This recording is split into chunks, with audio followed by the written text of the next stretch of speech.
আসসালামু আলাইকুম বন্ধুরা, আজ শেয়ার করব ডিমের জালি কাবাব রেসিপি। ইফতারিতে এরকম ডিমের জালি কাবাব থাকলে দেখবেন নিমিষে ইফতারির প্লেট ফাঁকা হয়ে যাবে।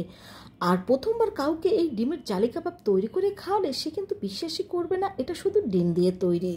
যাদেরকে আমি এটা তৈরি করে খাইয়েছি তারা কিন্তু প্রত্যেকেই বলেছে এটা নাকি মাংসের কাবাবের চাইতেও বেশি টেস্টি। ডিমের জালি কাবাবের জন্য এখানে আমি দুটো সিদ্ধ ডিম নিয়ে নিয়েছি। এখন এই ডিম দুটোকে মাঝ বরাবর কেটে এই কুসুমটাকে আমি আলাদা করে নেব আর সাদা অংশটাকে আলাদা করে নেব।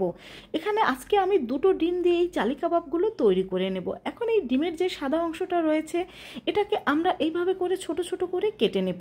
আর এইভাবে করে ছোট ছোট করে কেটে নিয়ে জালি কাবাব তৈরি করলে সেটা খেতে কিন্তু বেশি টেস্টি হয়, কারণ প্রত্যেকটা বাইটেই যখন এই ডিমটা মুখের মধ্যে পড়বে তখন দেখবেন এটার টেস্ট আরও অনেক বেশি ভালো লাগে।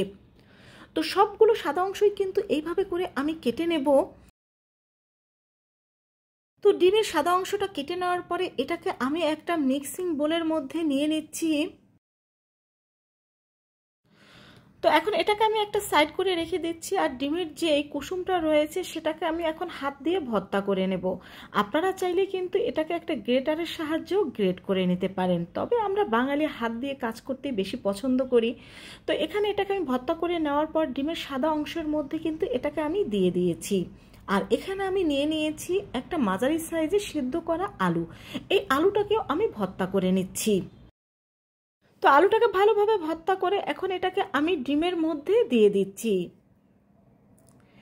এখন এর মধ্যে আমি দিয়ে দেব হাফ কাপের মতো পেঁয়াজের বেরেস্তা। এখানে এই পেঁয়াজের বেরেস্তাটা দেওয়ার কারণে কিন্তু এর টেস্ট অনেক বেশি ভালো হয়।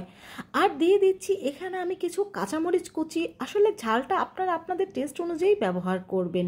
দিয়ে দিলাম ধনিয়া পাতা কুচি। এখন এখানে আমি দিয়ে দেবো 1 চা চামচ পরিমাণ লাল মরিচের গুঁড়ো, দিয়ে দিচ্ছি 1 চিমটির মতো গরম মশলা গুঁড়ো, আর দিয়ে দিচ্ছি সামান্য ভাজা জিরার গুঁড়ো আর স্বাদ মতো লবণ। এখন বাইন্ডিংয়ের জন্য এখানে আমি 3 টেবিল চামচ পরিমাণ বেসন নিয়ে নিয়েছি। আর এই বেসনটাকে কিন্তু আমি ভালোভাবে ভেজে নিয়েছি। এই বেসনটা ভেজে নেওয়ার কারণে কিন্তু এই বেসনের মধ্যে যে এক্সট্রা একটা স্মেল আছে সেই স্মেলটা কিন্তু আসবে না, তাই বেসনটা চেষ্টা করবেন একটু ভেজে নেওয়ার। তো এখানে আমি সব উপকরণগুলো কিন্তু একসাথে ভালোভাবে মিশিয়ে নিচ্ছি। আর এটাকে আস্তে আস্তে করে মিশিয়ে নিতে হবে। যখন এরকম হালকা আঠালো হয়ে আসবে তখন আর মাখানোর প্রয়োজন নেই। তো আমার এটা মেশানো হয়ে গিয়েছে। এখন হাতটা ধুয়ে পরিষ্কার করে এখান থেকে অল্প অল্প পরিমাণের এই ডিমের ডোটাকে নিয়ে নিচ্ছি। আর হাতের সাহায্যে এইভাবে করে এটাকে এখন 2 হাতের তালু দিয়ে আমি গোল করে নেব। তারপরে এইভাবে করে হাত দিয়ে চাপ দিয়ে গোলাকার শেপের এখানে আমরা এই কাবাবগুলো তৈরি করে নেব। আর এইভাবে করে কিন্তু আমি এখানে সবগুলো কাবাব তৈরি করে নেব। আর এখানে দুটো ডিম দিয়ে কিন্তু আমার প্রায় 8টা কাবাব তৈরি হয়েছে। তোমরা চাইলে কিন্তু আরও বেশি বা কম ডিম দিয়েও এই জালি কাবাবগুলো তৈরি করে নিতে পারো। এখন এখানে আমি স্বাভাবিক তাপমাত্রার দুটো ডিম নিয়ে নিচ্ছি। এখন এই ডিমের মধ্যে আমি 1 চিমটির মতো লবণ দিয়ে দেব। তারপরে এই ডিমটাকে ভালোভাবে ফেটিয়ে নেব। আর ডিমটাকে একটু ভালোভাবে ফেটিয়ে নিতে হবে। তো ডিমটা ফেটানো হয়ে গেলে এর মধ্যে আমরা একটা একটা করে কাবাব দিয়ে দেব। আর এটাকে আমরা গরম তেলের মধ্যে ভেজে নেব। তো চুলায় আগেই আমি তেলটা গরম দিয়ে দিয়েছিলাম। এখন এর মধ্যে আমি কাবাবটা দিয়ে দিচ্ছি। তো কাবাবটা দিয়ে দেওয়ার পরে এখন এখানে আমরা হাতের সাহায্যে এইভাবে করে জালি তৈরি করে নেব। আর এখানে একটা একটা করে আমি ভেজে নেব। এতে এই জালিগুলো তৈরি করতে অনেকটা সুবিধা হবে। দুটো দিলে দেখা যাবে একটার সাথে একটা লেগে যাবে। তো জালিগুলো এইভাবে করে তৈরি করার পর একটা কাঁটা চামচের সাহায্যে এগুলোকে মাঝ বরাবর এভাবে তুলে দেব।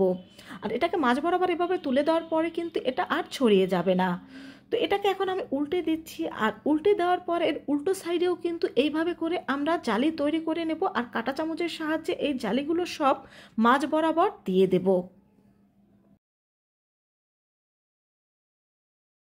তো ডিমের জালিগুলো ঠিক করে দেওয়ার পর এটাকে আবার আমরা উল্টে দিচ্ছি। আর চুলার হিট মিডিয়াম টু লো হিটে রেখে কিন্তু এটাকে আমি ভেজে নিচ্ছি, কারণ এর চাইতে বেশি হিট বাড়িয়ে দিলে এই ডিমগুলো পুড়ে যেতে পারে। তাই চুলার হিট মিডিয়াম টু লো হিটে রেখে এটাকে ভেজে নিতে হবে, কারণ চুলার হিট যদি মিডিয়াম বা হাই হিটে থাকে সেক্ষেত্রে কিন্তু ডিমের জালিগুলো পুড়ে যাবে খুব সহজেই। এই জন্য এটাকে চুলার হিট মিডিয়াম টু লো হিটে রেখেই ভেজে নিতে হবে। আর একইভাবে কিন্তু আমি সবগুলো জালি কাবাব এখানে ভেজে নিয়েছি। আর বন্ধুরা দেখেই বুঝতে পারছো এটা কতটা লোভনীয় হয়েছে, আর খেতেও কিন্তু মাশাআল্লাহ অসাধারণ ছিল।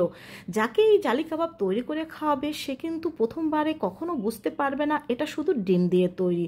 তো আমার এই সহজ জালি কাবাবের রেসিপিটি ভালো লাগলে তোমরা বাসায় নিশ্চয়ই ট্রাই করবে এবং বন্ধুদের সাথে শেয়ার করবে। আল্লাহ হাফেজ।